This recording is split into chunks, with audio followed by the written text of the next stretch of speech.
না, ফালতামিসু feel আশরিল আওয়াখিরি feel মিনাল ভিতরি, রমজানের শেষ দশকের বেজর রাতগুলোকে কদর হিসেবে তালাশ করো। আল্লাহর হাবিব সাল্লাল্লাহু আলাইহি ওয়াসাল্লাম শেষ 10 দিন টানা ইবাদত করতেন, টানা ইবাদত। ইদা জাআল আশরু আহিয়াল লাইলা আইকাযা আহলা ওয়া জাদ্দা ওয়া শাদ্দাল মিজার, সারা রাত জেগে ইবাদতের নজির নবীজির নাই, শুধু রমজানের শেষ দশক ছাড়া। সুবহানাল্লাহ বলেন। নিজেও ঘুমাতেন না, ফাতেমা রাদিয়াল্লাহু তাআলা আনহু, আলী রাদিয়াল্লাহু তাআলা আনহু কাউকে ঘুমাতে দিতেন না, সবাইকে জাগিয়ে তুলতেন। আমরা সারা রাত জেগে ইবাদত করব, রাজি আছেন তো?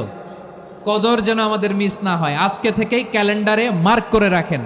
সব কাজ পেছনে ফেলে, সব ব্যস্ততাকে পেছনে ফেলে ইবাদতের জন্য আমরা প্রস্তুত থাকবো কদরের রাতে। কোনোভাবে কদর যেন আমাদের মিস না হয়, ইনশাআল্লাহ বলেন তো সবাই?